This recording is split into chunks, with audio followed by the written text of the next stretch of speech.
Bien, vamos a partir con el apéndice 2, en la página 138. Y después vamos a volver a las conclusiones. Apéndice 2, página 138.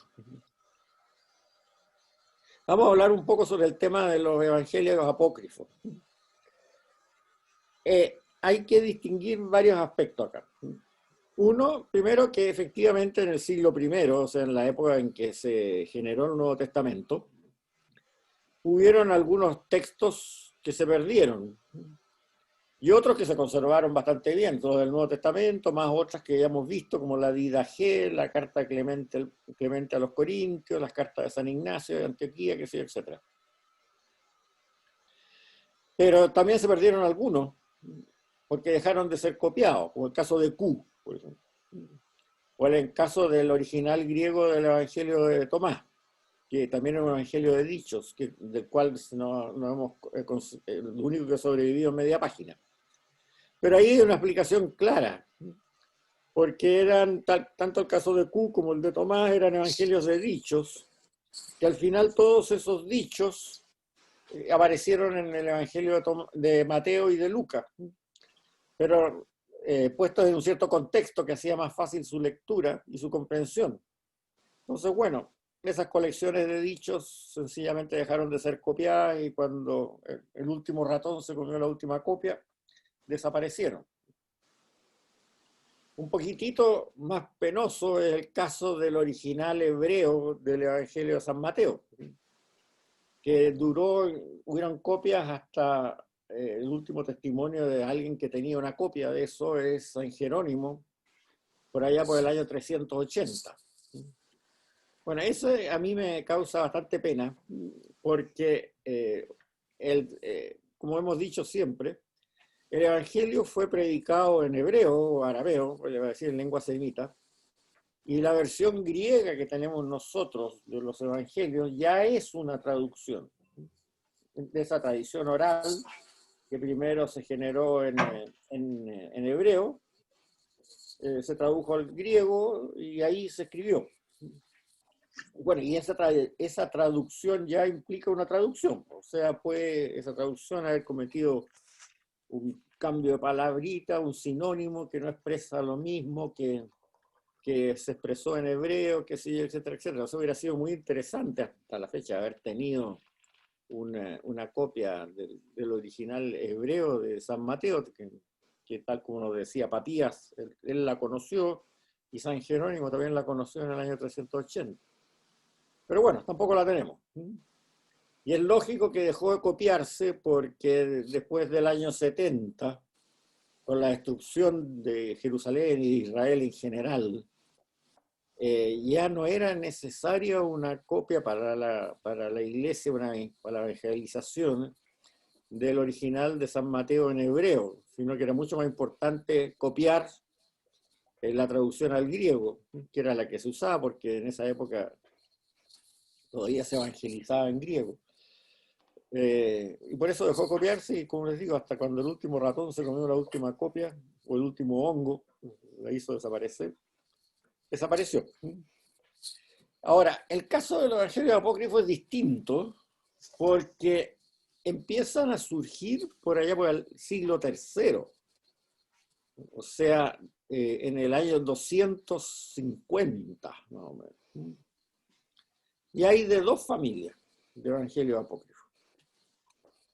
Una que son evangelios populares, digámoslo así, que también le dicen que lo escribió un apóstol, que sí, etcétera, etcétera, pero que se nota claramente por las investigaciones arqueológicas y literarias que son del año 250 para adelante, y ya sea por las expresiones que utilizan, qué sé yo, por la gramática que utilizan. Acuérdense que los idiomas evolucionan con el tiempo, como pasa con los nuestros.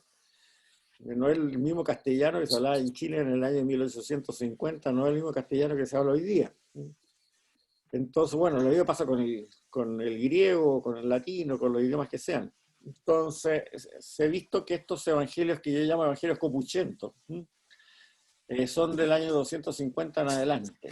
¿Por qué le llamo yo evangelios copuchentos? Porque tratan de decir cosas de la época de Jesús que omiten los evangelios canónicos. La mayoría son apócrifos, este tipo de evangelios copuchentos, que se refieren a la infancia de Jesús cuando era niñito chico. O también hay algunos pocos que se refieren a qué es lo que hizo entre que murió y que ascendió a los cielos.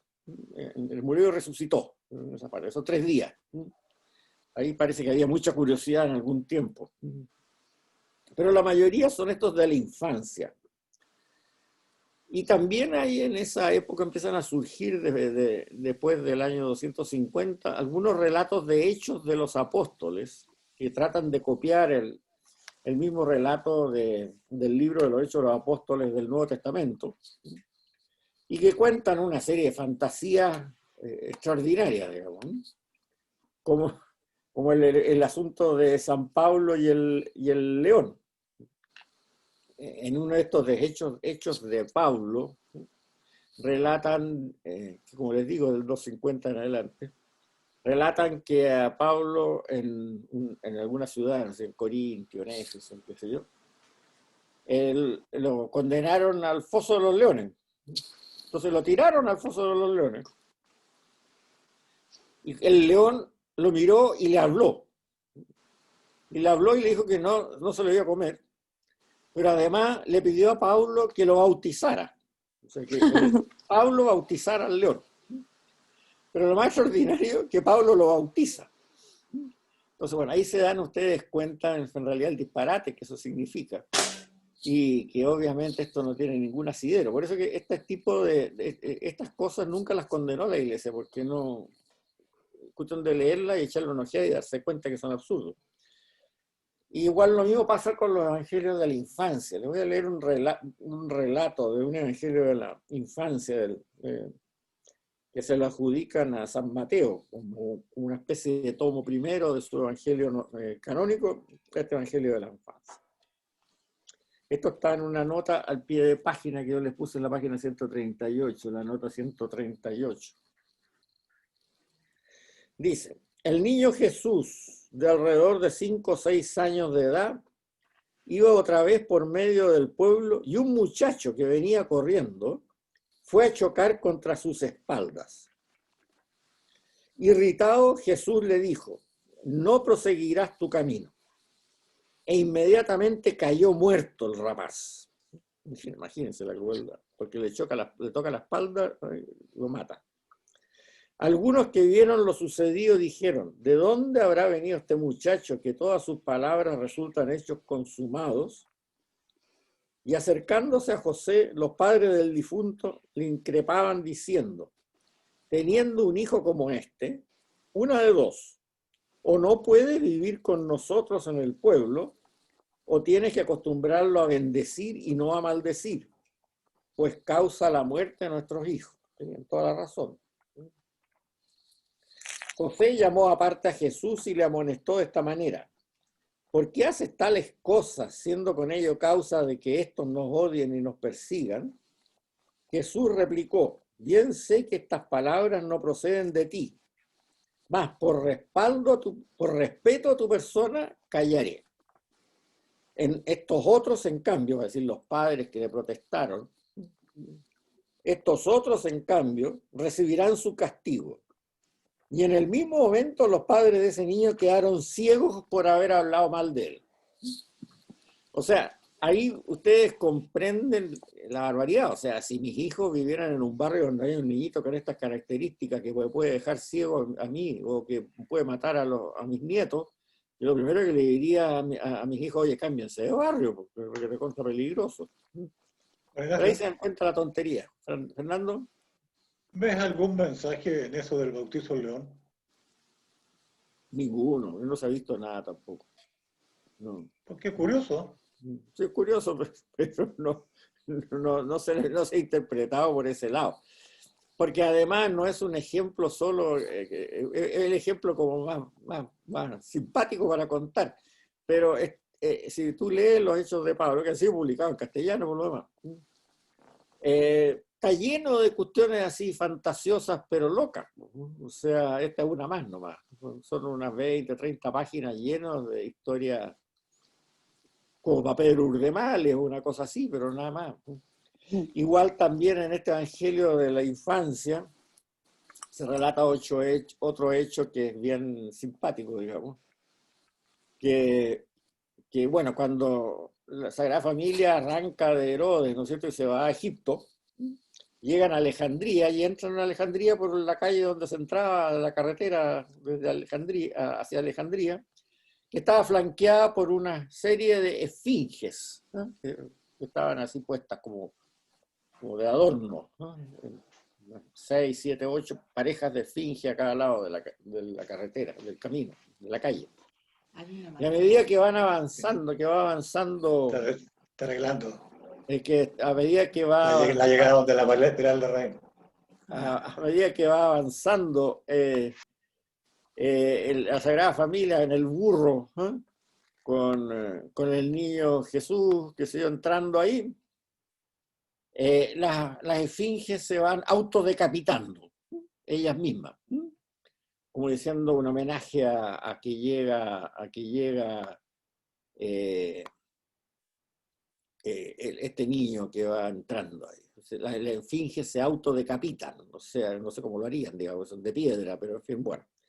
O sea, son, como ustedes ven, una serie de relatos absolutamente fantasiosos, que cayeron en desprestigio, algunas veces aparecen en cuentos infantiles, todavía esto de las esfinges que se autodecapitan. Yo me acuerdo que también en un libro de lectura en el colegio, cuando yo estaba en tercera preparatoria, se leía por ahí esto, bueno.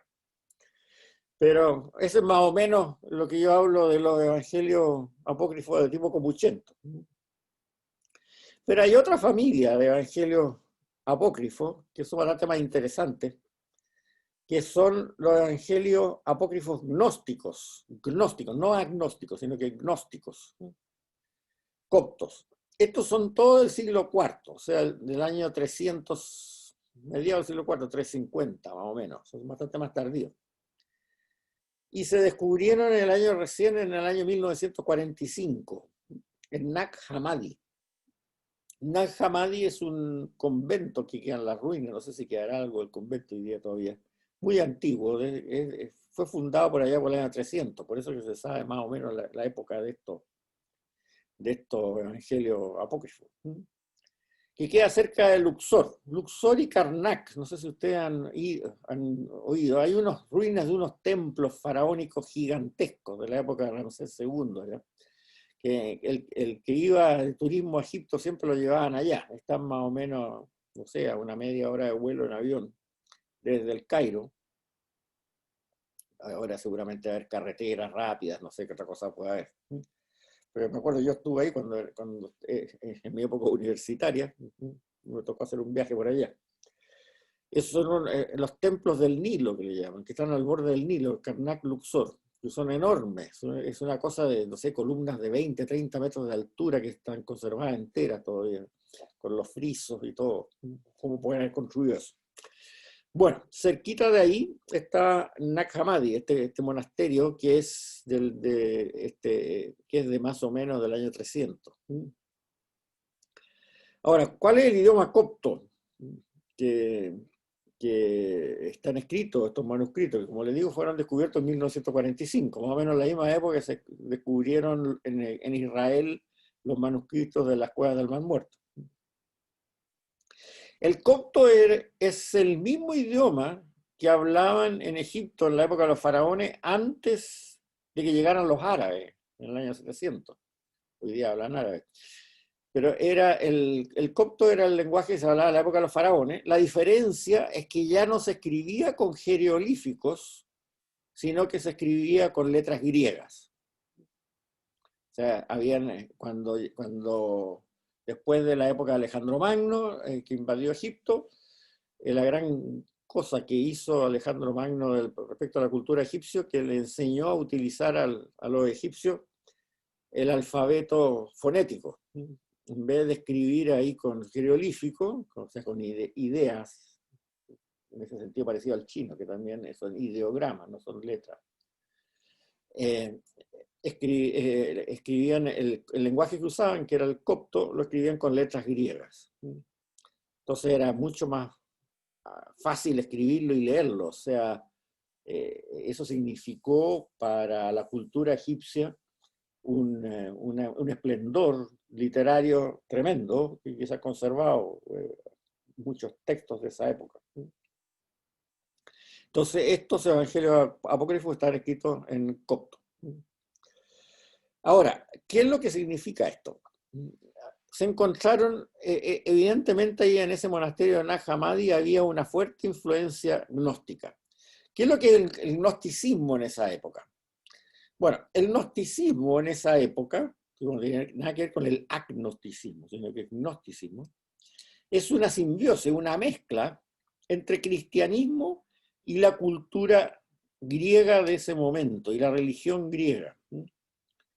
O sea, el mismo fenómeno que le pasó a los efesios cuando llegó la comunidad de Juan, de que no entendían eso, que el Dios se dejara crucificar, digamos, si lo encontraban absolutamente fuera de foco, si los dioses tiran truenos y se defienden con eso y aniquilan a los enemigos, que sé, cosas por el estilo. Pasó en muchas partes. Y parece que también penetró esta idea en Egipto bastante. Entonces hicieron una mezcla, una simbiosis entre el cristianismo, sobre todo en la parte moral, con respecto a y con la mitología griega. Hicieron una mezcolanza, y eso es el gnosticismo de tipo cristiano. También le pasó a los judíos.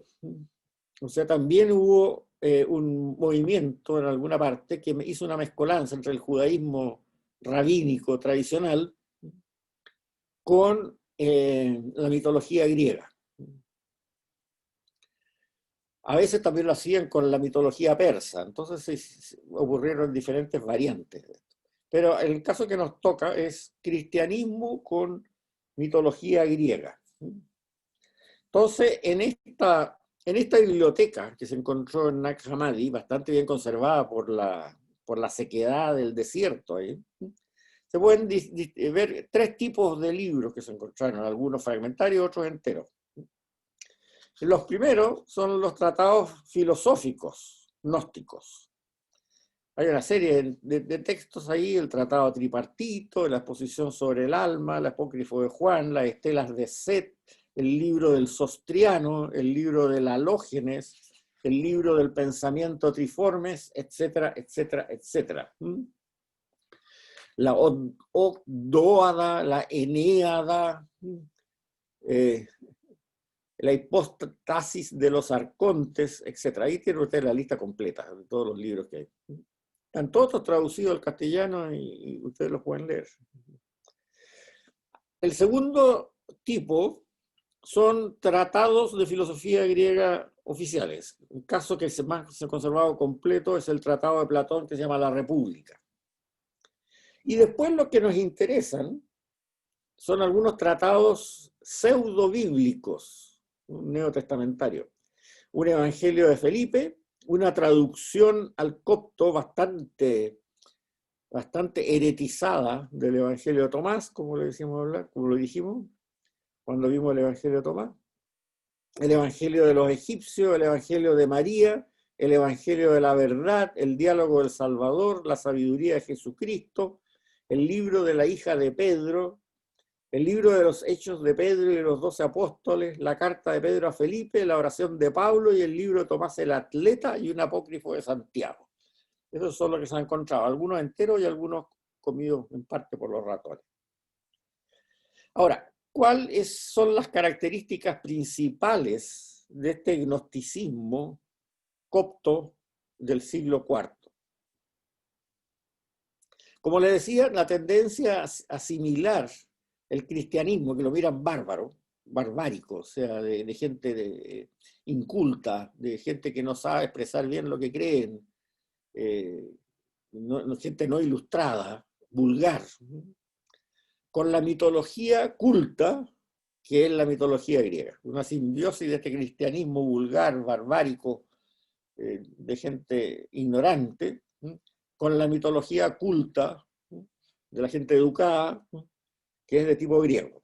O sea, si ustedes quieren una explicación así más contemporánea, es como eran como los progresistas, ¿no?, en esa época, ¿no?, que agarraban estas cosas medio barbáricas, vulgares del cristiano y la metían en una licuadora junto con, con estas ideas de la gente culta griega. Es bien divertido todo el progresismo, porque el progresismo es algo que, si algo es progresista o no, es algo que deberían calificar los historiadores varios siglos después, pues no en el momento mismo, pero bueno, así se hace. La segunda característica importante que tiene esta corriente gnóstica egipcia es dualismo. O sea, por eso que tenían también en esta biblioteca tratados de Platón, que Platón es dualista. O sea, ellos hablan tanto en los dioses como en los hombres que hay gente espiritual y gente material. Ya vamos a ver de qué se refiere esto. Y hay dos divinidades supremas, un Dios espiritual, que es un Dios inaccesible, invisible, perfecto, cuyo enviado sería Jesús de Nazaret, y el Dios material, que es el Dios del Antiguo Testamento, el creador de la materia y de la naturaleza, que le llaman el demiurgo, que es un Dios guerrero, y un Dios de la naturaleza, el que dispara los truenos, como decían los griegos, el que mata a los enemigos a tronazos y cosas por el estilo. Entonces tenemos un Dios espiritual que es inaccesible, pero que su enviado nos cuenta de cómo es, y ese enviado es Jesús de Nazaret.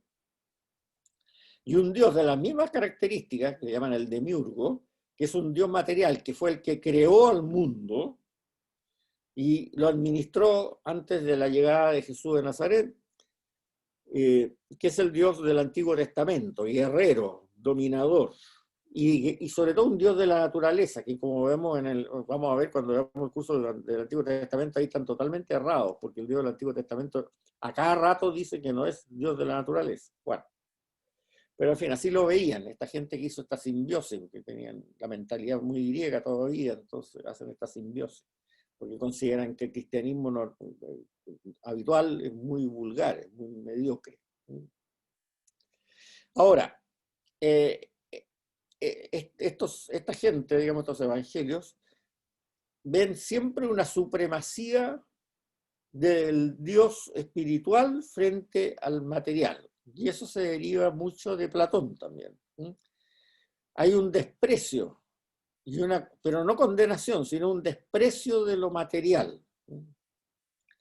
Por eso que en esta zona y en esta religión hay mucho, una especie de ascetismo, pero ya llevado a los extremos más grandes. Hay un santo que a lo mejor te va a tener influencias de este modo de pensar, no se conoce mucho porque es del siglo III, fin del siglo II, no, sí, siglo III, principio del siglo IV, que se llama San Simeón el Estilita. Estilista es columna, como esas columnas de Karnak, digamos, que son unas, no sé, 2 metros de diámetro y 30 metros de altura. Bueno, este monje, Simeón el Estilista, decidió para hacer penitencia vivir arriba de la columna. Y pasó 20 años viviendo arriba de la columna. Le pasaban alimentos con una canasta, una cuerda que él tenía arriba. Bueno, hay que ser una asceta muy fanático del ascetismo para vivir 20 años sentado arriba de una columna, digamos, o acostado, no sé cómo estaría. De una columna de 20 metros o 30 metros de altura y 2 metros de diámetro. Pero era su forma de practicar la penitencia en grado extremo. ¿Y eso de qué deriva? De este desprecio por lo material. Porque todo lo material, lo creado, lo creó el demiurgo, este dios del material, el dios guerrero, no pacífico, qué sé yo, dominador. Entonces ellos no, pues ellos servían al Dios espiritual, al Dios que nadie lo conoce ni nadie lo ha podido ver, pero que Cristo fue su mensajero. Ahora, la otra característica que tiene esta religión gnóstica egipcia y gnóstica en general es que tienen una cosmología del cosmos bastante complicado, ¿no? En que hablan de esferas, en que engloba, o sea, la Tierra está en el centro y hay unas esferas celestiales y que el alma al morir va ascendiendo cada una de las esferas siguientes hasta llegar si efectivamente tiene mérito suficiente, llegar hasta el Dios espiritual que está después del séptimo cielo. Por eso que hablan del séptimo cielo, el primer cielo, el segundo cielo, el tercer cielo, el séptimo cielo, y al final llegan al... Y en estas esferas celestiales dominan una serie de gente que se llaman los arcontes, que son como los que controlan el paso o los eones también, los arcontes, que controlan el paso del alma después de morir entre esfera y esfera.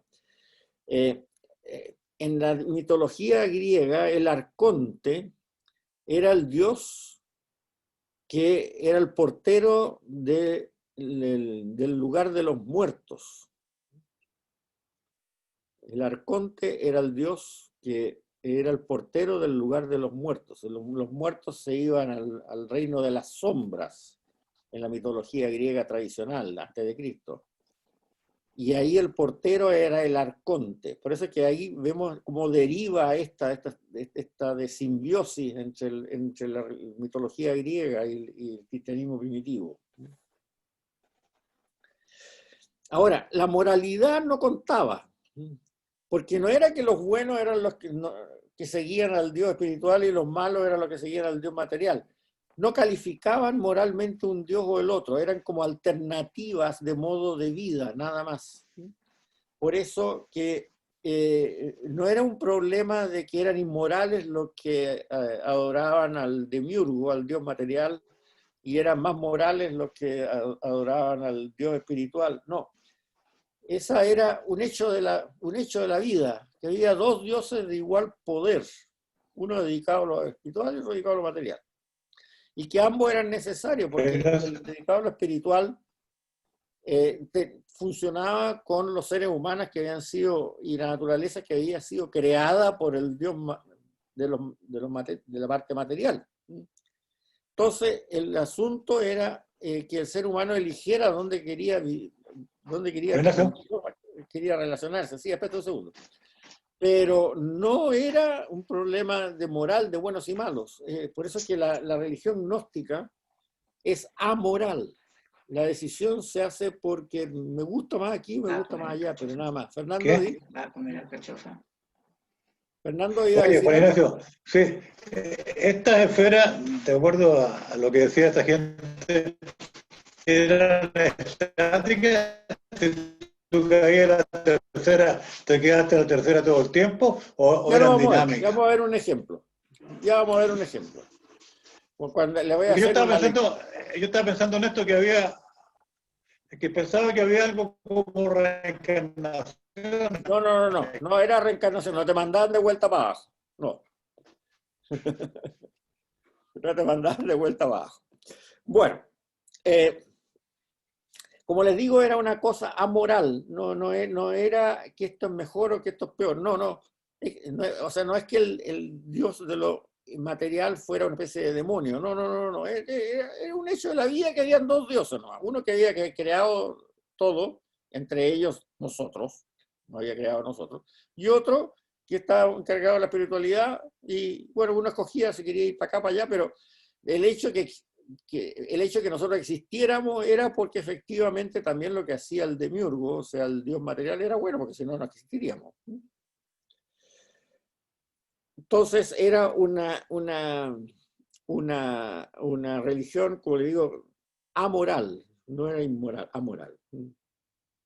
Ahora, a diferencia del cristianismo apostólico, el cristianismo apostólico, la salvación, o sea, la asimilación del ser humano a la divinidad espiritual, se logra por un comportamiento ético. Uno se gana el paraíso siguiendo, por supuesto, adhiriendo a la revelación de Jesucristo, pero además cumpliendo con los mandamientos y comportándose de acuerdo a la bienaventuranza. Eso lo habíamos hablado así. O sea, la forma en que nos miden es una forma ética. En cambio, en esta religión gnóstica no es así, porque es amoral, como les digo. ¿Y cómo se logra ingresar después de la muerte al séptimo cielo? Mediante conocimientos de algunas verdades secretas. Por eso se llama gnóstico. El gnóstico es el que conoce esas verdades secretas. ¿Ya? Ahora, vamos a ver algunos ejemplos de estos evangelios. Ahora, la diferencia con el cristianismo tradicional es gigantesca, ¿no? Porque, por ejemplo, la imagen que nos dan estos evangelios apócrifos de Jesucristo es una persona que no tiene ningún compromiso con los pobres, con los desposeídos, ni nada. O sea, como el asunto no es de moralidad, sino que es conocimiento de ciertas verdades secretas, el Jesús que nos muestran es un Jesús absolutamente frío, que no tiene ningún compromiso ni con los pobres, ni con los desposeídos, ni trae ningún mensaje de esperanza del reino de Dios en esta tierra, ni nada por el estilo. La segunda característica que tiene el Jesús de los apócrifos gnósticos es que la encarnación para ellos no es real. La encarnación de Jesucristo. Jesucristo es un fantasma, ¿no? Y no la pueden aceptar como real, porque si hubiera asumido un cuerpo humano, quería decir que estaría rindiendo homenaje al demiurgo, al Dios material. Y él no, él era el mensajero del Dios espiritual. Entonces no puede estar rindiendo homenaje al Dios material, no puede tener un cuerpo, porque el cuerpo material lo crea el demiurgo. El demiurgo no va a mandar un mensajero de su rival. Por eso que esta religión gnóstica en general es doceta, tal como hablábamos de la época del Evangelio de San Juan, que está convencida de que Jesús era nada más que un fantasma, por lo tanto la crucifixión fue irreal, fue un show, y la resurrección también fue otro show, etc. Por lo tanto, también la crucifixión, si es un show, no tiene ningún sentido para los gnósticos. O sea, no muestra una entrega de Jesús para cumplir su labor frente a la humanidad. Y también el compromiso ético que implica Jesucristo para ellos no existe. O sea, esa descripción de Jesús que hacen estos evangelios apócrifos gnósticos son muy claras en ese sentido. Vamos a ver dos ejemplos. El Evangelio de María. El Evangelio de María es un evangelio que se puso de moda cuando surgió esta novela del Código Da Vinci. Tenemos una sola copia de este Evangelio de María que le falta más o menos la cuarta parte, o sea, tenemos el 75% del Evangelio de María. Pero es lo suficiente, bastante larga como para darse cuenta, son 7 o 8 páginas, para que se darse cuenta de qué es lo que se trata. ¿Qué es lo que significa el Evangelio de María? Bueno, de partida se nota que es tardío porque tiene una tremenda confusión entre de qué María me están hablando. Pero lo que pretende ser es relatar lo que le dijo Jesús a María de Betania, la hermana de Marta y de Lázaro, cuando lo convidaron a almorzar esa vez. Ustedes se acuerdan, hace pocos días se leyó ese evangelio en una misa, no sé qué día fue, pero hace poco, creo que fue la semana pasada o antepasada. Si ustedes se recuerdan bien, Marta, que está preocupada de la cocina y poner la mesa y todas estas cosas, la hermana, se queja delante del Señor que María no la ayuda a atender a las visitas, ¿no? Y que no, le dice al Señor, si no te molesta que María no me ayude en la cocina y a poner la mesa y todas estas cosas, y nada más que conversa contigo y ahí me deja con toda la pega. Y bueno, y el Señor le dice a Marta, Marta, Marta, no te compliques tanto la vida, que sí, etcétera, etcétera, etcétera. Bueno, lo que pretende este Evangelio es esta María de Betania contar lo que le dijo el Señor cuando estaban copuchando ahí en el patio de la casa esta, mientras Marta ponía la mesa y terminaba de cocinar la comida. O sea, ahí ese cupucheo, digamos, que tuvieron ahí, es lo que trata de decir este Evangelio. Y le cuenta una serie de verdades secretas a María, Jesús, que le van a permitir, cuando ella muera, pasar de cada esfera de los 7 cielos a la superior. Si ustedes me preguntan a mí como ingeniero en computación, que me dediqué toda la vida a esto, a trabajar en esto, este Evangelio es el primero que inventa las passwords, porque en el fondo lo que le enseña Cristo a María ahí son las passwords que tiene que decir para que la dejen los arcontes de cada cielo pasar al cielo siguiente. Les voy a leer algunas. Estaba en un cierto cielo, ya me parece que el tercero, así, esto está en la nota, la nota, todo está aquí en los apuntes. En la nota 141 de la página 140. Estaba en un cierto cielo y el arconte, o sea, el que domina, el portero de esa esfera celestial, se llamaba la concupiscencia. Entonces la concupiscencia le dijo a esta alma, que se supone que después, para que María anotara y se aprendiera de memoria todas estas passwords, digamos, para pasar al siguiente. Dice, la concupiscencia dijo al alma, no te he visto bajar y ahora te veo subir. ¿Por qué mientes si me perteneces? Y aquí el alma le responde la frase correcta. El alma respondió diciendo, yo te he visto, pero tú no me has visto ni me has reconocido. Por la vestimenta que era tuya no me reconociste.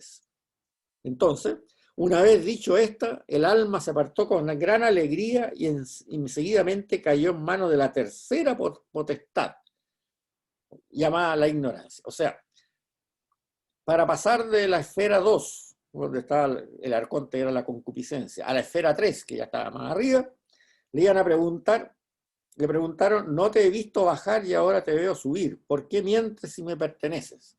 Y la respuesta, la clave para permitirte pasar a la siguiente, que es la esfera 3, era, yo te he visto, pero tú no me has visto ni me has reconocido. Por la vestimenta que era tuya no me reconociste. Y ahí pasa a la 3, donde se encuentra, a la tercera potestad, con un arconte que se llama la ignorancia.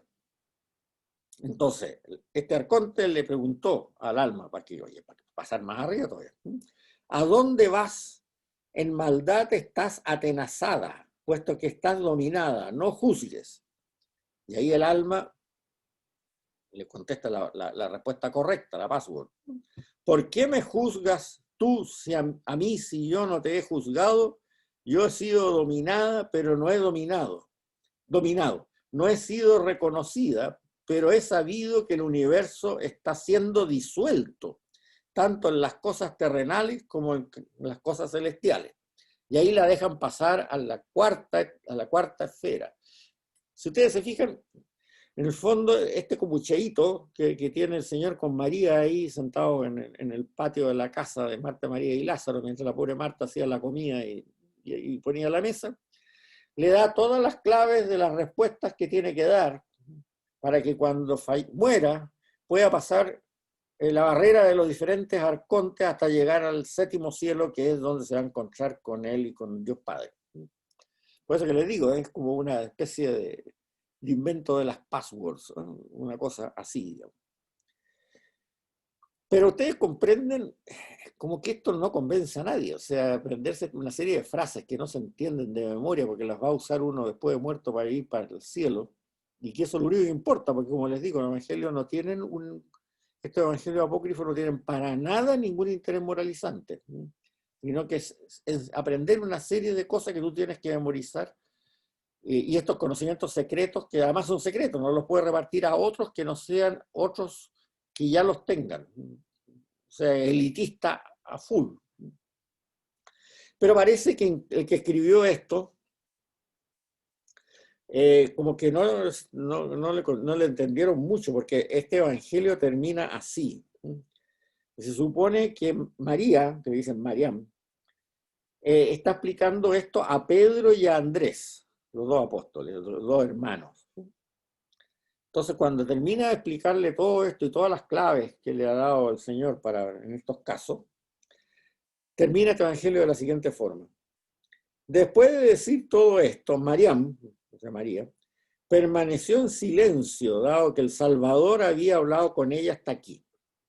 Entonces Andrés habló y le dijo a sus hermanos: decid lo que os parezca acerca de lo que ha dicho. Yo, por mi parte, no creo que el Salvador haya dicho estas cosas. Estas doctrinas son bien extrañas. Y así termina este evangelio. Me parece que no convenció a mucha gente. Pero ahí ustedes se dan cuenta bastante claro cómo es este asunto del gnosticismo. Y por eso la Iglesia nunca lo condenó, porque esto es apócrifo, de cuestión de leerlo, no hay uno se da cuenta que son cosas como que basar basar, digamos, su forma de vida, su mensaje vital en este tipo de cosas, yo creo que no convence mucho, ¿no? Menos así. En el caso del Evangelio de Judas, es un caso de la farándula llegada también a lo religioso. El Evangelio de Judas se descubrió hace bastante tiempo, pero tuvo mucho impacto cuando el National Geographic, era unos 15 años atrás o un poco más, decidió hacer una campaña mundial sobre el Evangelio de Judas justo para la Semana Santa de ese año. No me acuerdo qué año fue. Creo que hace unos 20 o 18 años atrás. Me acuerdo que incluso hasta las estaciones de metro estaban llenas de propaganda del Evangelio de Judas, como el Vaticano tiembla porque se encontró el Evangelio de Judas, que se había encontrado hace un montón de años atrás. No muchos, pero desde luego porque se encontró en el siglo XX, pero no en la época que decidieron hacer esta farándula publicitaria, el National Geographic. Los temblores del Vaticano son bien curiosos, porque que el Vaticano tiene problemas, no cabe la menor duda, y son gravísimos, como todo esto de la pederastia y todas estas cosas, pero en este otro tipo de cosas no han habido tales. Bueno, el Evangelio de Judas se encontró cerca de Nag Hammadi, pero no en el mismo lugar, pero es también derivado de todo este gnosticismo copto de esa época. Según el Evangelio de Judas,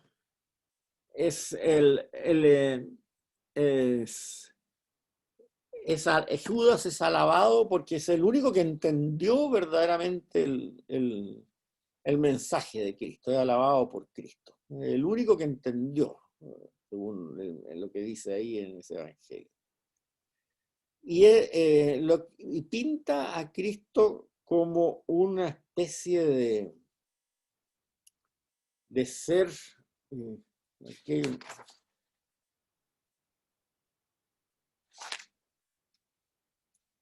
es como un ser de un egoísmo, pero brutal, y que se burla de los apóstoles a cada rato, alabando a Judas. Por ejemplo, llama a Judas, le pregunta a Judas: ¿qué crees tú que soy yo? Y Judas le contesta: tú eres venido del reino inmortal de Barbelo. Barbelo era el nombre el 2006 me dicen que fue esto sí, de la propaganda del es cierto. Bueno, Barbelo era el nombre que le daban a este paraíso escondido donde vivía el Dios espiritual. Entonces, tú eres venido del reino inmortal del Barbelo.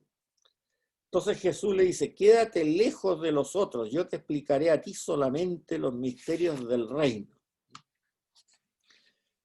Y empieza ahí Jesús a hablar de una forma muy irónica y despreciativa con respecto a los apóstoles. Ahora, el mensaje que da no es un tanto de password y cosas por el estilo, como el Evangelio de María, sino de tipo cosmológico. Y ahí lo puse yo en una nota al pie de página, ahí en esa página. Fíjense bien, se lo voy a leer. Dijo Jesús a Judas, el Iscariote, ven para que te instruya sobre lo que no ha visto ningún hombre, o sea, el reino de Barbelo, porque existe ahí un gran eón ilimitado, eón o arconte, no es lo mismo, cuya magnitud, generación alguna de ángeles ha visto, en donde hay un gran espíritu invisible, y se manifestó allí una nube de luz, y él dijo, que aparezca un ángel como a mi auxiliar. Y surgió desde la nube un gran ángel, el autogenerado, divino, luminoso, y a causa de él otros 4 ángeles procediendo de otra nube y fueron auxiliares para el ángel autogenerado. Hizo aparecer 72 luminarias en la generación incorruptible, de acuerdo con la voluntad del Espíritu. Las 72 luminarias ellas mismas hicieron aparecer 360 luminarias en la generación incorruptible, de modo que para cada uno su número fuera de 5. Y sus padres fueron los 12 eones, o arcontes, de las 12 luminarias, y de acuerdo con todos los eones, con 6 cielos para cada uno, de modo de que hubiera 72 cielos, y de acuerdo con cada uno de los 5 firmamentos que suman 360 firmamentos. Bueno, ustedes comprenderán, saber toda esa cantidad de cosas, ¿qué le afecta a uno en su vida personal y en su comportamiento, en el mensaje cristiano original? Nada. Entonces, bueno, como les digo, todas estas cosas han caído en desuso, sencillamente, de repente las tratan de resucitar por ahí con gran campaña, como lo hizo el National Geographic.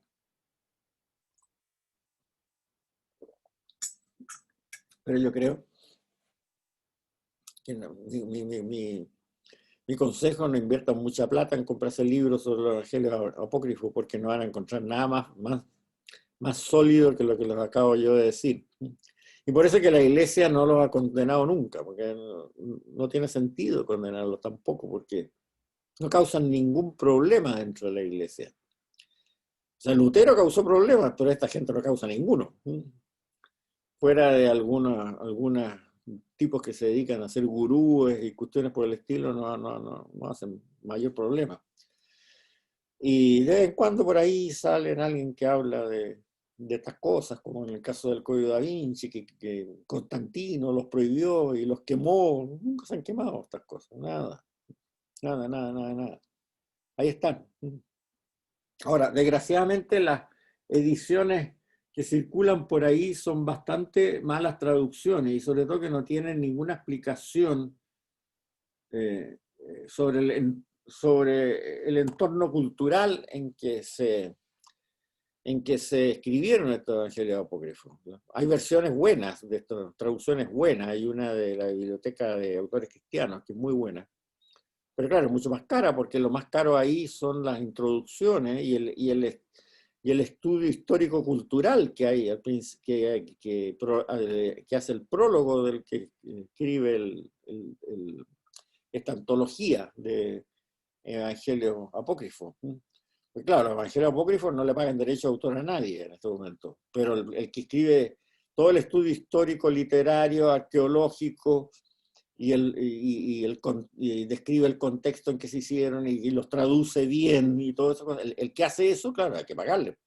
Entonces las ediciones buenas de los evangelios apócrifos son caras como cualquier libro, no que sean más caras que los libros normales, no, pero que pueden costar en este momento 20.000 pesos, una cosa por el estilo. Y las ediciones baratas, que las bajas de internet gratis incluso no tienen nada de eso, y la traducción nadie se hace responsable tampoco. Entonces, no les digo, no inviertan mucho en esto.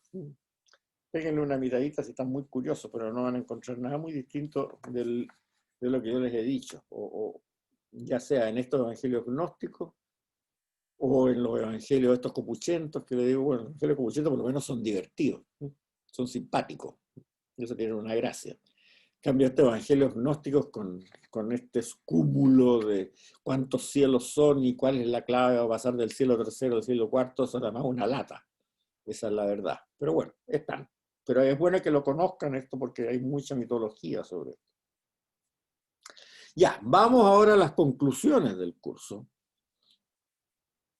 La página 133. Página 133.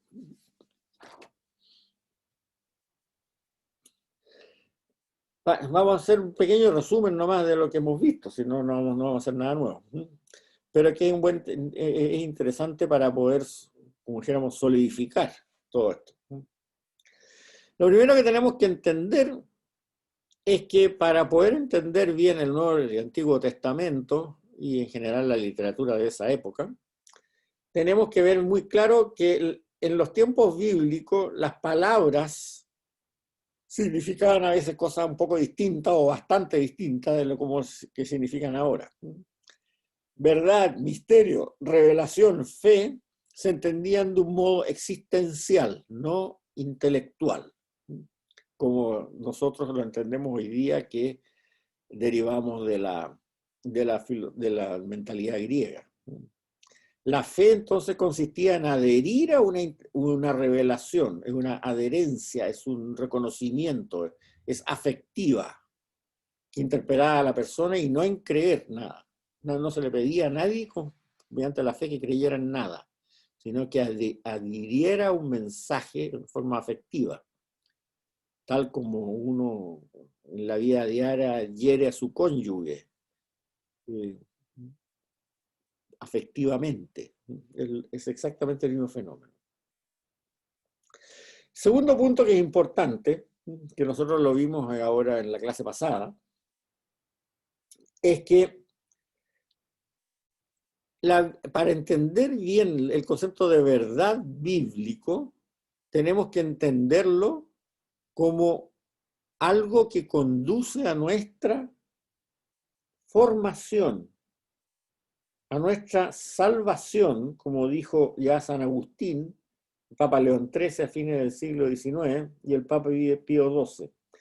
No es el objetivo de la Biblia, del Nuevo Testamento, como dijo San Agustín, no es hacer científicos, sino que hacer buenos cristianos. Por lo tanto, tenemos que entender bien, como dijo Pío XII, que en la Biblia hay géneros literarios que no son necesariamente relatos históricos como un historiador lo haría hoy día, sino que se pueden haber relatos que se le dan un carácter más anovelado, de modo de poder transmitir el mensaje de fondo, como el caso del que hablábamos de Jonás y la ballena, o el mismo relato que vamos a ver, eso es muy propio del Antiguo Testamento más que del Nuevo, pero también puede haber algún relato con del Nuevo, en ese sentido, como las parábolas, por ejemplo. Las parábolas son relatos edificantes, no un hecho real, a lo mejor que haya habido un señor que iba de Jerusalén a Jericó y lo asaltaron los bandidos y qué sé yo y todo lo demás, sino que es un relato edificante, por algo que se dice, y dijo Jesús esta parábola. No quiere decir que esté ocurriendo un hecho. Bueno, en el Antiguo Testamento también pasa eso mismo, como el caso de Jonás y la ballena, o el caso de la creación en 7 días. Lo que se pretende en el caso de la creación en 7 días, el relato de la creación, como lo vamos a ver en el curso del Antiguo Testamento, son 3 cosas, que son las que quedan sumamente claras ahí en ese relato. Primero, que Dios creó todo de la nada, no había nada antes. Segundo, que lo creó por su propia voluntad, porque él quiso, solamente nadie lo obligó. Y en tercer lugar, después de haberlo creado, vio que era bueno. Esos son los tres puntos claves que dice explícitamente, no que sean deducciones de teólogos, entonces explícitamente el mensaje del relato de la creación, como lo vamos a ver en el curso que empezamos el próximo sábado. Y lo demás es una forma literaria de hacer para que la gente de esa época, estábamos hablando 1200 años antes de Cristo, entendiera bien estos tres conceptos fundamentales, de que Dios creó de la nada el universo, segundo, que lo creó por su propia voluntad, y tercero, que después de haberlo creado, vio que era bueno. Juan Ignacio. ¿Sí? ¿Sí? ¿Quién quiere hablar? Yo. ¿Pablo? Sí. Es que me llama la atención la tercera dimensión de esto, el que vio que era bueno. Sí. Siendo Lo dice. Dios es un ser perfecto. Sí. Entonces es un absurdo. Pero lo dice. Mira, lo dice Pablo. Si tú te fijas y repásalo después, bueno, lo vamos a ver en el curso del Antiguo Testamento en 2 clases enteras para esto, pero dice, y de la tarde y de la mañana, después de haber creado, qué sé yo, las plantas, ponte tú. De la tarde y la mañana, ese fue el tercer día, y vio Dios que era bueno. Y lo repite para cada día, y vio Dios que era bueno. Con una excepción, que después de crear al ser humano, le agrega el muy. Y vio Dios que era muy bueno. Esa es la única excepción. La única explicación que me doy es que eso está escrito por humanos. Y los humanos tienen la dimensión de lo bueno y lo más bueno, pero desde el punto de vista divino no tiene sentido. Bueno, es que tú estás pensando como intelectual griego. No te pongáis a pensar, no tenés que pensar como hebreo de esa época. Evidentemente es un mensaje que Dios no se dice a sí mismo. Es un mensaje que Dios lo dice al relatar cómo creó el mundo a los seres humanos. Para que los seres humanos después digan, oye, pero si resulta que aquí hay gente muy mala. Sí, pero era bueno. El problema del mal es otro. O sea, es un mensaje que no se da Dios a sí mismo, sino que da Dios revelando cómo hizo el mundo al ser humano. Esa es la diferencia. Bien, sigamos. Entonces, pero como decíamos en la clase pasada, esto se vio recién en el año 1943. Por eso que hay que tener cuidado, que muchas veces se enseñan enfoques bíblicos equivocados. O sea, no es un libro de historia la Biblia, es un libro, como dice San Agustín, para tener buenos cristianos, en el sentido de que el mensaje de salvación, el mensaje de revelado, de revelaciones del misterio de Dios es lo que vale. El resto es cultural, y eso es una realidad. Por eso que en este momento todas en todas las facultades de teología, los estudios bíblicos se hacen siempre en forma interdisciplinaria. Y eso costó mucho tiempo, como lo veíamos en la clase pasada, hubo francamente una revuelta de las facultades de teología cuando Pío XII, en el año 1943, sacó esta encíclica, porque había mucho temor de perder el monopolio de la interpretación bíblica por la facultad de teología. Y ahora todas las buenas traducciones de la Biblia, efectivamente, si tú miras al equipo traductor, vas a encontrar antropólogos, literatos, historiadores y teólogos, por supuesto, también. Y eso es vital. Eso es realmente vital. El principio fundamental se trata de descubrir lo que el autor quería enseñarnos a través de sus palabras, las que fueron dirigidas a la audiencia de su época, y descubrir lo que nos dicen hoy. O sea, primero hay que entender bien qué es lo que el autor original quiso decir a la audiencia de su época, y ahí, entendiendo eso, ver cómo lo aplicamos hoy día. Ese es el principio básico de la interpretación bíblica católica y cristiana en general, por lo menos de las iglesias que tienen una formación teológica fuerte, como son las luteranas del norte, que sé yo, etcétera, o la iglesia bizantina, que tienen formación teológica fuerte. O sea, tú tienes que ver primero qué es lo que quiso decir el autor original en ese momento y ver cómo lo aplicas hoy día. Bien, ahora, vamos a ver ahora con estas conclusiones que el mensaje de Jesús de Nazaret, y ese era el objetivo que tuvimos, que nos planteamos al principio, fue transmitido por sus discípulos y testigos directos en forma fiel hasta su puesta por escrito. Eso no impide que el redactor de cada escrito haya tenido un objetivo específico frente a su propia comunidad. Objetivo específico que nos debe ser conocido para poderlo interpretar correctamente. Eso lo vimos muy bien en el caso de Pablo. No nos debemos olvidar de que las cartas de Pablo son respuestas a preguntas concretas que le hicieron sus comunidades. Eso es muy importante. Por lo tanto, tenemos que tratar de entender cuál era el problema que tenía la comunidad específica esa, para poder entender bien por qué Pablo le dice ciertas cosas. O sea, en la carta a los Gálatas ya lo vimos bien claro que Pablo los trata de estúpidos. Carta que se leyó en la misa de ayer. Bueno, ¿por qué los trata de estúpidos? Entonces tenemos que tratar de entender cuál era el problema, porque si no, no tiene sentido, parece que es una locura. ¿Qué bicho lo picó a Pablo? Entonces, el hecho de que cada escrito haya tenido un objetivo específico no es malo en sí, al contrario, es muy bueno. Por ejemplo, el hecho de que el Evangelio de Mateo y el Evangelio de San Juan hayan sido escritos para comunidades judeo-cristianas, bueno, es vital para poder entender el lenguaje y ciertos tópicos que tocan esos evangelios, porque si no, digo, ¿por qué lo dicen así? Bueno, porque estaban dirigidos a comunidades judeo-cristianas. Por eso que era muy importante para ellos decir, por ejemplo, que el Señor desde la cruz rezó el Salmo 22. Porque el Salmo 22 dice que se están repartiendo las ropas y sortearán la túnica, que sé yo, etc. Entonces, por eso es importante y lo recalcan, que el Señor empezó a rezar en la cruz el Salmo 22. En cambio, en el Evangelio de Marcos y el Evangelio, sobre todo el de Lucas, no lo dice. ¿Y por qué no lo dice? Bueno, porque está escrito para comunidades paganas y los paganos no tenían ni idea de qué es lo que eran los salmos.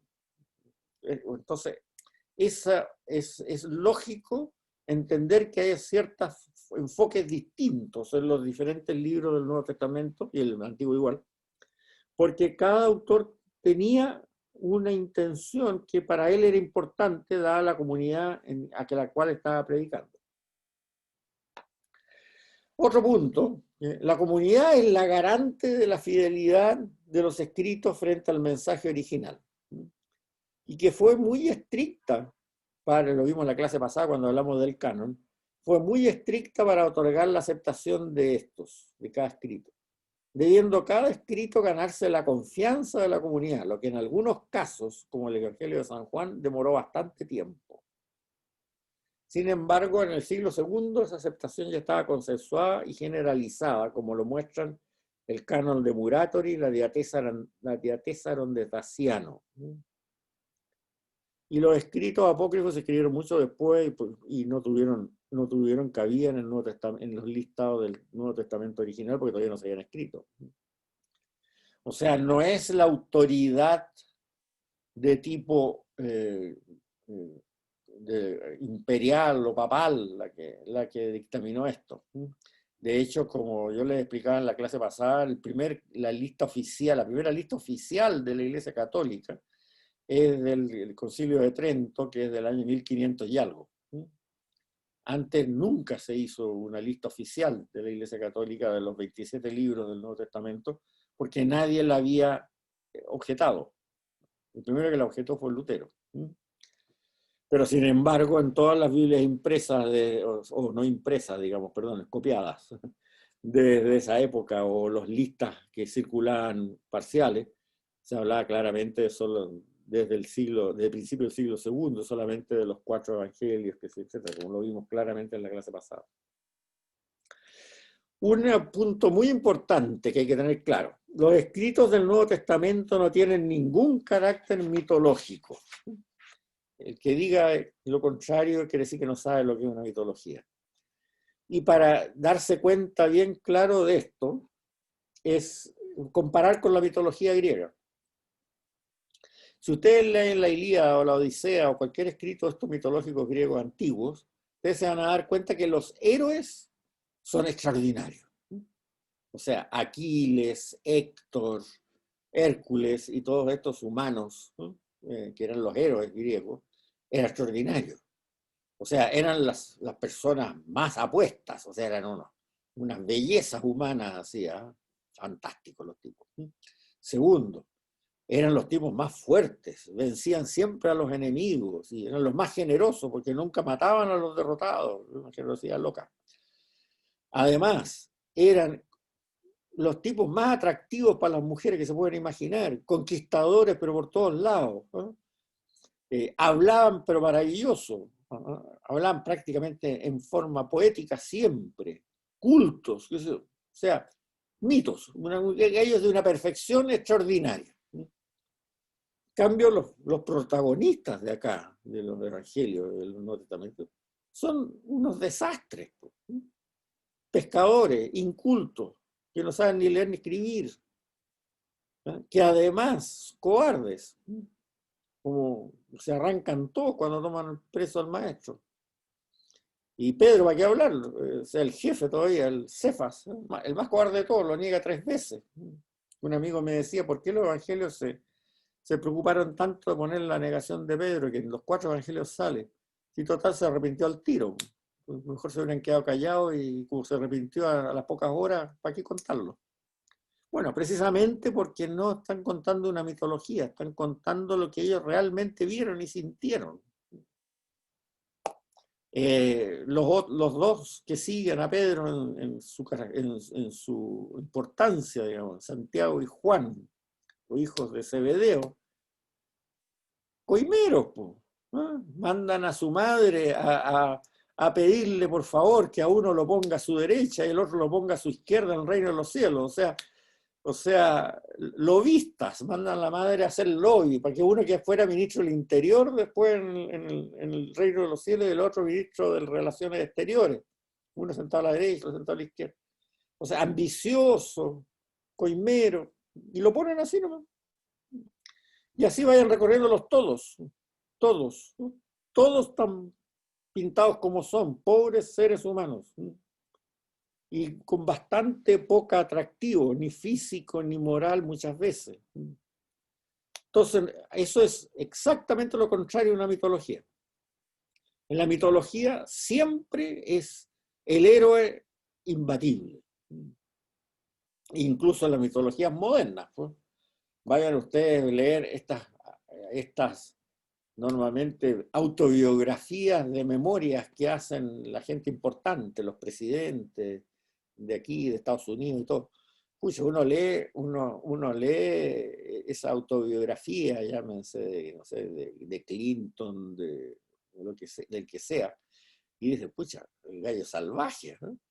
No, uno dice, ¿cómo no me di cuenta cuando lo vi funcionar en la historia que era tan extraordinario?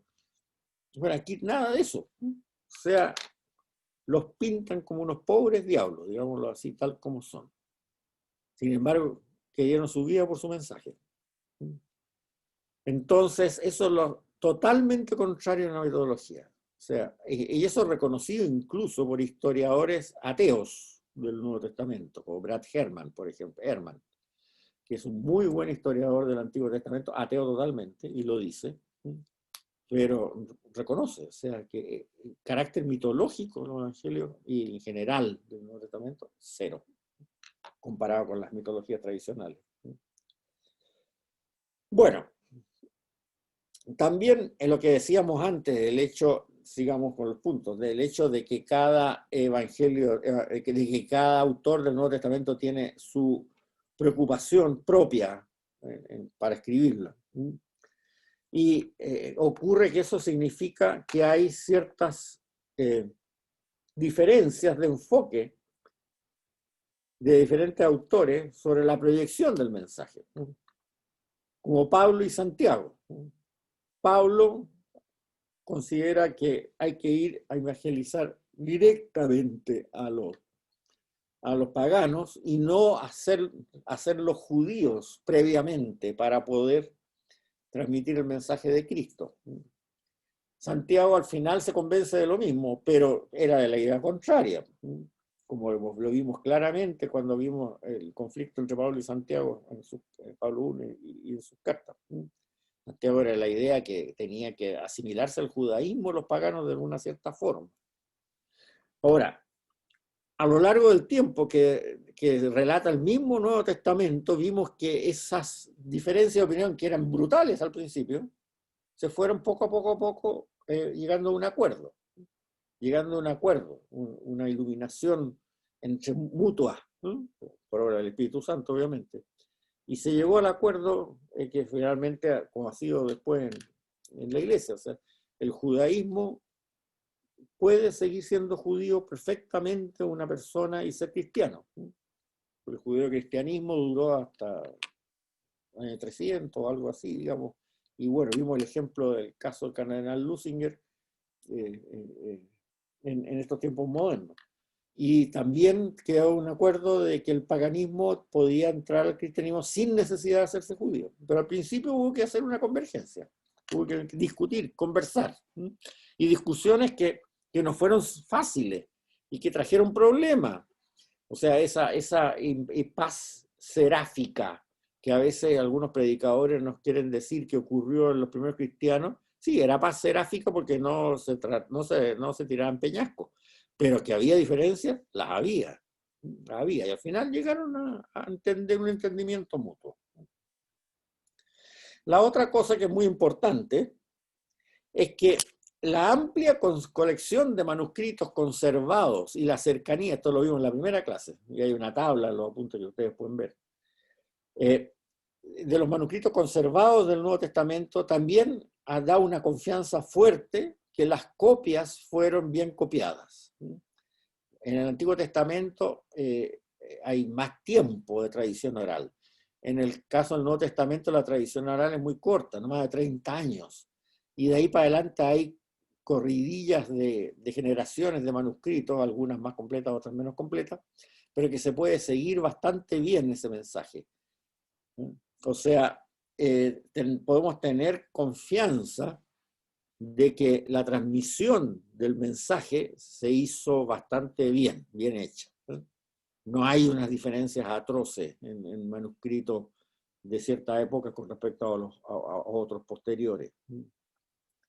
Y las ideas básicas por una tradición oral bastante corta. O sea, como el mismo Pablo dice, el Señor se apareció resucitado a más de 500 hermanos que la mayoría viven todavía. No se podía carrilear en eso. Ahora, ¿cuál es el contenido del Nuevo Testamento? El contenido del Nuevo Testamento es la revelación definitiva ocurrida últimamente, como dice el mismo Pablo, de la palabra de Dios, o sea, el Dávar de Yahvé, por su Hijo, tal como antiguamente lo fue por medio de los profetas. Eso cita textual de la carta a los Hebreos. Esta revelación nos ha anunciado que la instauración del reino mesiánico, que ya está en medio de nosotros, como dice el documento Q, y que ya se ha inaugurado por la resurrección del Mesías, como dice Pablo 1, o San Pablo, la misión de la comunidad será el hacer presente en este mundo hostil y dominado por el pecado y la muerte en el sentido paulino, obviamente, no la muerte física, la realidad que ya existe en el ámbito de Dios. El reino mesiánico definitivo ocurrirá cuando aparezca en esta tierra el Mesías ya entronizado en el ámbito celestial, como dicen San Pablo y San Juan. Pablo 1 y Juan 1. Después de la lucha que se librará en este mundo entre la comunidad y las fuerzas del mal, la comunidad ascenderá hacia lo alto al encuentro del Señor y todo Israel será salvado, como dice Pablo 1 en la carta a los Romanos. O bien, descenderá al mundo la Jerusalén celestial y aparecerá el cielo nuevo y la tierra nueva, como dice Juan 2 en el Apocalipsis.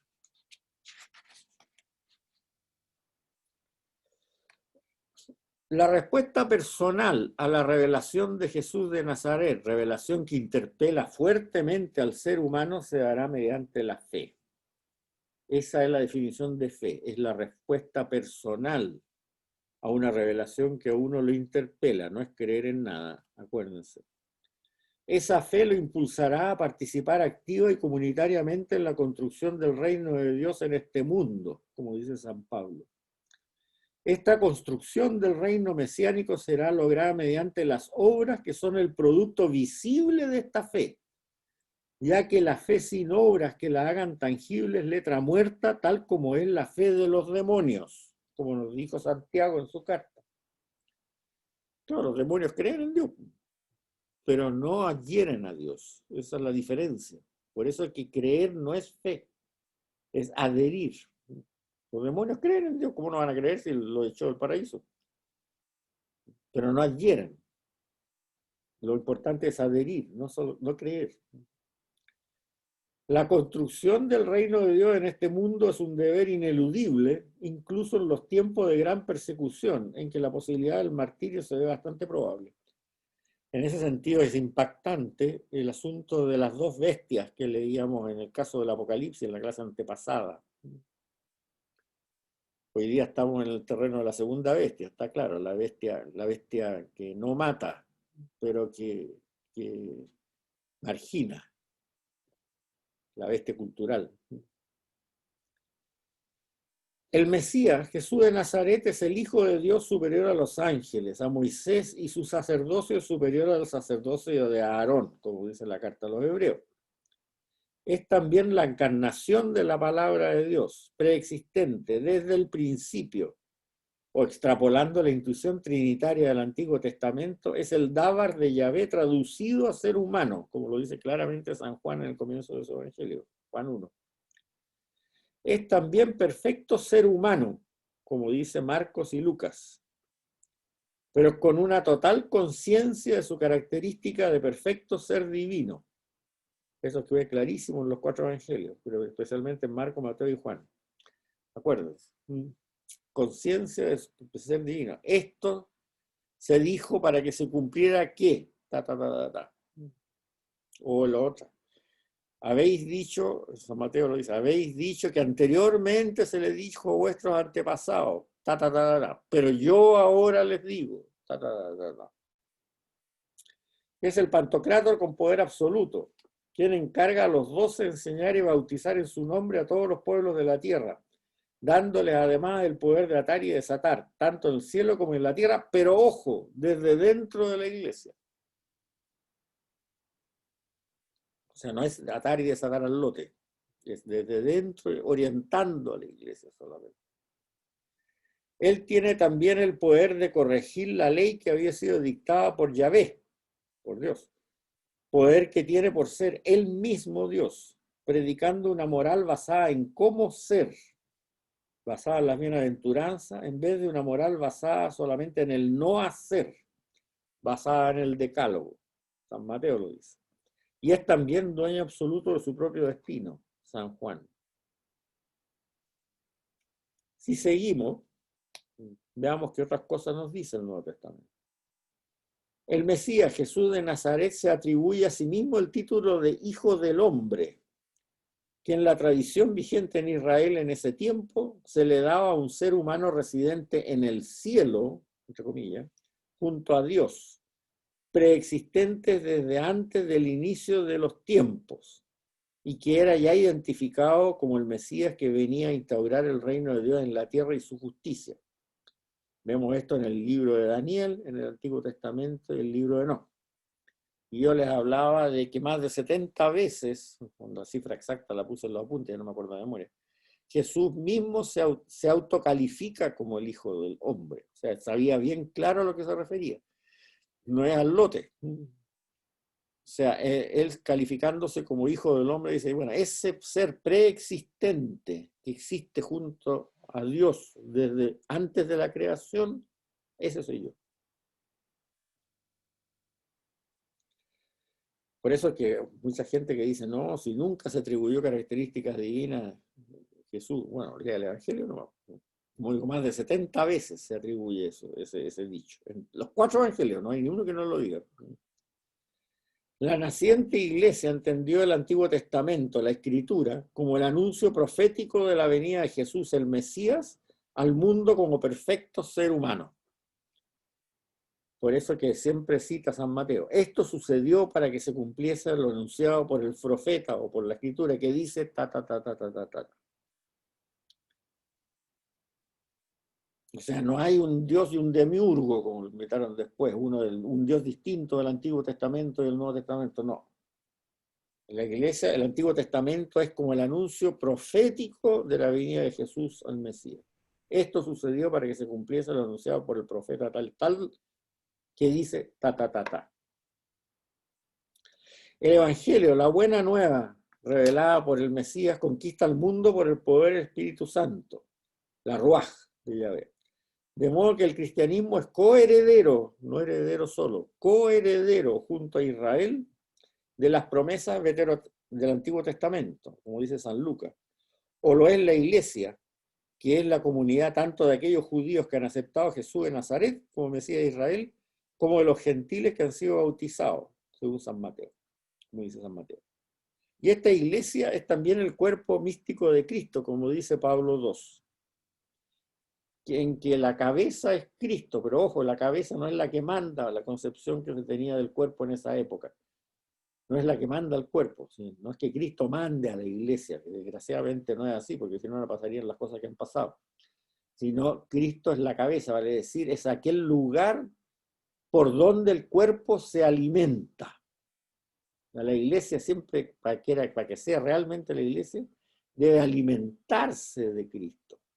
Eso es lo que quiere decir Pablo II. Las autoridades de la Iglesia deben guardar y cuidar cuidadosamente la doctrina recibida de los apóstoles, el depósito de la fe, para transmitirla con fidelidad a través de la tradición, como dicen las cartas de Pablo III o las cartas de Juan II. En este cuidado de la tradición tiene especial relevancia la Iglesia y el obispo de Roma, quien ejerce esa tutela también sobre las demás iglesias, como dice la carta de Clemente romano, el Papa Clemente a los Corintios, que es de fines del siglo I. Las autoridades de la iglesia deben abstenerse de actuar en forma similar a los escribas y fariseos, los cuales son líderes hipócritas que parecen sepulcros blanqueados, como dice Mateo. Pero para que haya iglesia, los obispos deben estar en plena comunión entre ellos, como dice San Ignacio de Antioquía, por ejemplo, el año 90. También se atestigua que desde el siglo I ya existía una devoción mariana.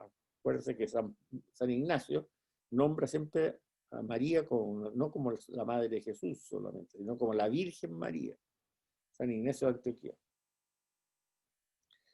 Al alejarse los tiempos en que había contacto directo con los primeros testigos, surge la insistencia en una fe que es el asentimiento a una ortodoxia formada por el depósito de la fe. O sea, el contenido de doctrina específica recibida por la tradición apostólica, la que hay que conservar incólume. Asimismo, se establece una jerarquía eclesiástica conformada por obispos con dedicación territorial, presbíteros y diáconos, las cuales son formados y ordenados mediante la imposición de las manos por parte de aquellos más antiguos, creándose de este modo la cadena de la sucesión apostólica. Esto queda clarísimo en la gran reforma que hicieron las cartas protocatólicas, especialmente las de Pablo III y las 2 de Pedro. Mientras llega la parucía, es decir, la segunda venida de Cristo, relegada a un indeterminado fin de los tiempos, es indispensable tener normas morales concretas que permitan llevar una vida ordenada y cívica con sensatez, justicia, piedad en el mundo presente. Para ello se prescriben códigos de comportamiento moral, los que aterrizan y complementan las normas paulinas de Pablo I, de basar el comportamiento solamente en la fe, en la gracia y en el amor al prójimo. Se describe ahí la piedad por primera vez como sistema de vida cristiano, según pautas preestablecidas, como se ven en las cartas pastorales de la Escuela Paulina, Pablo III. también se institucionaliza la sacramentalización. La salvación no viene solamente por la fe, entendida como la adhesión, acuérdense, no el creer, a la adhesión, sino que se complementa a través de una mediación sacramental. Por ejemplo, por la Eucaristía o por el sacramento de la penitencia. Esto empieza a ocurrir de forma tenue con las primeras cartas de la escuela paulina, pero se explicita mucho más en las pastorales, en la de San Judas y en las dos cartas de San Pedro. O sea, Pablo III, Judas y Pedro. Por ello, el Nuevo Testamento también nos describe la progresiva organización de la primitiva iglesia en el siglo I, la que no difiere en lo esencial a la actual organización de la Iglesia Católica y Ortodoxa de Oriente. Y esto fue lo que le molestó mucho a Lutero, por eso quiso eliminar algunas cartas del Nuevo Testamento, pero sus mismos adherentes le dijeron que mejor que no.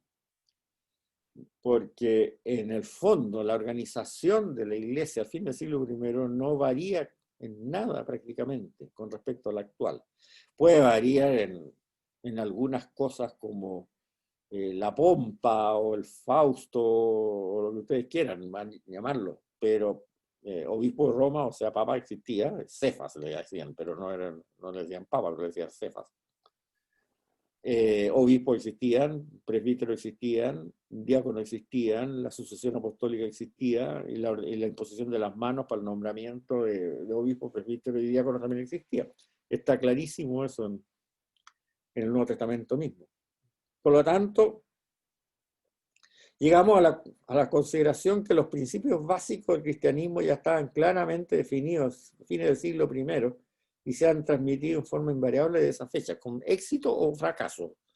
Pero existían ya en esa época y se han transmitido desde esa época, a lo mejor con muchos problemas, eso no lo duda nadie, pero existían, no se puede negar. No es otro mundo el que tenemos hoy día con respecto a... era un mundo mucho más humilde, digo, eso sí, es menos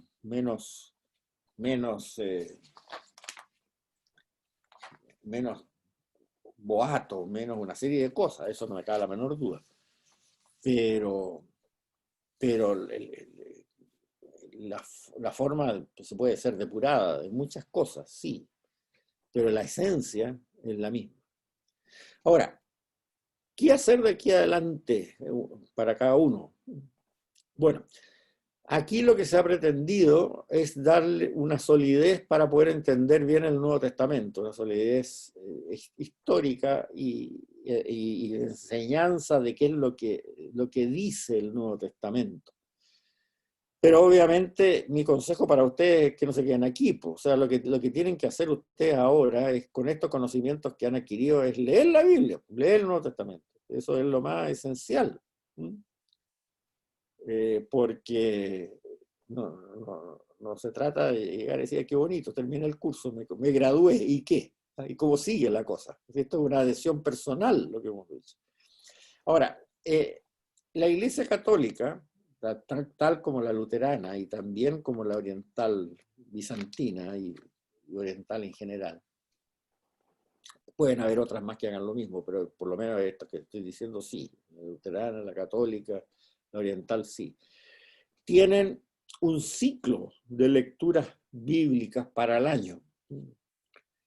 En el caso de la Iglesia Católica, por ejemplo, se leen los evangelios prácticamente completos en 2 años. Se habla del año par y del año impar, en la semana. Y si solamente para los domingos, en 3 años. Ciclo A, ciclo B, ciclo C. Entonces, una buena manera de seguir es que cuando uno escuche o lea el Evangelio del día, hay un montón de sitios web y que incluso te lo pueden mandar por email o uno los puede acceder, como uno que se llama el evangeliodeldia.org, pero hay un montón, busquen ustedes. Tratar de leerlo y entenderlo de acuerdo a lo que hemos aprendido en este curso, que esa es más o menos la idea. Y si quieren explorar más todavía, hay varias metodologías que son muy interesantes en este aspecto. Una que se llama la Lectio Divina, por ejemplo, que viene de los benedictinos, que toma el Evangelio del día y hace una pequeña meditación sobre él en base a 3 o 4 principios básicos. preparando esta clase, yo me di cuenta que faltaba algo de esto aquí, y entonces agregué un apéndice, que se lo voy a mandar mañana pasado junto con esta clase. Se pasaría a ser el apéndice 9, ¿no? De cómo seguir un poco la lección divina, que lo copié de la internet, no es nada nuevo, ¿no? Para que ustedes, son 2 páginas, no sé si son 2 o 3, y lo peguen de alguna forma, digamos, al texto del libro, ¿no? Eso sería algo recomendable, que no quede aquí esto nomás por este curso. O sea, ojalá que cuando ustedes vayan a misa, ya sea día de semana o día domingo, ahora está medio complicado la cosa, pero hay misas online, o sea que no hay ningún problema para eso. Pero como les digo, cuando escuchen el Evangelio o escuchen bueno, el Antiguo Testamento todavía no, porque no han hecho el curso, no lo van a poder ver de esta forma, pero no, el Evangelio por lo menos sí, traten de asimilar, según el evangelista, bueno, entender qué es lo que me quiere decir, cuál es la problemática que tiene el Evangelio que toca hoy día, que es Lucas, por ejemplo, para poder entender bien esto, para poder profundizar. Eso, y hasta aquí llegamos, eso sería todo. Perdón, Juan, hablaste de varias metodologías. Mencionaste una solamente, la Lectio. ¿Cuál más? Bueno, es la que conozco más yo nomás, pero hay varias metodologías de este tipo que son derivadas de la lección divina, ¿Ya? adaptadas. Yo creo que hay diferentes movimientos dentro de la iglesia que tiene cada uno su propia metodología. Que sé yo, el Schoenstatt o los jesuitas, por ejemplo, también tienen su metodología, en fin. El asunto, la base es más o menos hacer una meditación sobre el calendario litúrgico, que en ese sentido es una gran ayuda. Yo muchas veces converso con evangélicos, por ejemplo, y ellos echan de menos la existencia de un calendario litúrgico. O sea, no es cuestión de agarrar la Biblia y agarrar cualquier página, sino que más o menos tratar de seguir un cierto orden. Sí, sí, Fernando, yo te... espérate un segundito. Y en ese sentido, por ejemplo, también eso deriva del judaísmo, ¿no? Aquí en la Iglesia Católica. Y la Iglesia Católica lo traspasó a los luteranos y a los orientales. En el judaísmo también existe un calendario litúrgico. Ellos leen la Torá también en ciertas fechas y en ciertos días, ciertos trozos de la Torá en forma muy especificada, y se supone que todos están meditando cuando van al Shabbat el mismo trozo de la Torá y en todo el mundo. Y eso es algo que es una muy buena costumbre, no agarraron cualquier página al lote nomás. Fernando. Juan Ignacio, tengo una confusión con respecto a la revelación. Yo una vez te pregunté si la Iglesia Católica o cristianismo era la única religión revelada. Tú me dijiste que no. Y si fuera así, te digo yo, ¿el judaísmo es una religión revelada? ¿Los musulmanes son revelados? Sí, porque sí, si no, me confunde mucho. El judaísmo es una religión revelada, sin duda alguna, y esa revelación que le hizo al judaísmo nosotros la tenemos en el Antiguo Testamento y seguimos considerándola absolutamente revelada. O sea, la diferencia que esta película, que digo yo que es la revelación para los cristianos, el judaísmo se perdió en el último capítulo. El judaísmo rabínico, digamos, el judaísmo tradicional. Esa es la única diferencia, ¿no? Ahora, el último capítulo que es bastante importante para nosotros, pero es así, ¿no? Y por eso que lo vamos a ver en el curso del Antiguo Testamento. El caso de otras religiones reveladas, como el zoroastrismo o como el Islam, bueno, ellos piensan que es revelada, pero nosotros pensamos que no. Ya, ok, eso es ya un problema de discernimiento personal de cada uno. Pero el mecanismo de considerar lo que es la fe es el mismo. O sea, un musulmán te dice, yo adhiero a lo que le reveló Alá a Mahoma. Ya, está bien. ¿Se fija? Es tan existencial como nosotros deberíamos decir también igual, yo adhiero a lo que nos reveló Jesucristo en el Nuevo Testamento y lo que reveló antiguamente a los profetas del Antiguo Testamento.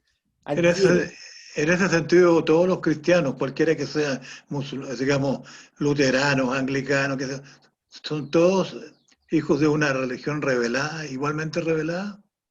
Todos los cristianos, evidentemente. Ahora, hay algunas iglesias que se consideran también cristianas, pero que en la práctica, fuera de ellos, nadie los considera muy cristianos, como los mormones. Bueno, el problema de los mormones es que ellos consideran que Cristo fracasó al venir. Entonces vino por una segunda vez en Estados Unidos, por supuesto, a revelar un tercer testamento, que es el libro de Mormón, y que es radicalmente distinto a la enseñanza que tienen con respecto al Nuevo Testamento, digamos, ¿no?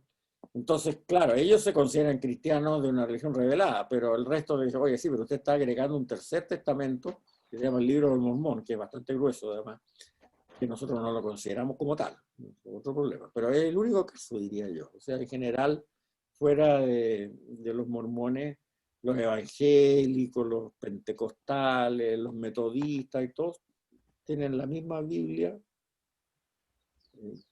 y la interpretan de una manera un poco distinta nomás, pero la base debería ser bastante común. Oye, Juan Ignacio, ¿Sí? diariamente se manda el Evangelio con una pequeña reflexión de todos los sacerdotes, y ahí uno puede ir aprendiendo cómo ver diferentes puntos de vista, ya que ya vimos que no son hechos históricos, sino que nos trata de mandar un mensaje para proyectarnos a ser santos. Entonces, son súper interesantes, hay de variadas tendencias, y a cada rato aparecen, es cosa de buscar el Evangelio del día y aparecen 10 reflexiones, Sí, súper interesantes. Así es, así es. Así es. Si alguien tiene alguna preferida, mande un email del sitio web de donde encontrarla y yo recolectaré varias y se las envío después. Para que A mí me la mandan al WhatsApp, no sé cómo pasó. No tengo idea cómo me llega. Pero mándame la referencia de donde sea. Ya, por mail, pero mándamelo por mail todo eso. Entonces yo ahí hago una selección de 3 o 4 o 5, digamos, pero como dices tú, es cosa de buscarlo en la internet, ¿no? Sí, ya, pues 1.000.000 de gracias. Nos vemos la próxima semana. Ya, Juan Ignacio, muchísimas gracias de verdad por compartir con nosotros todos sus conocimientos.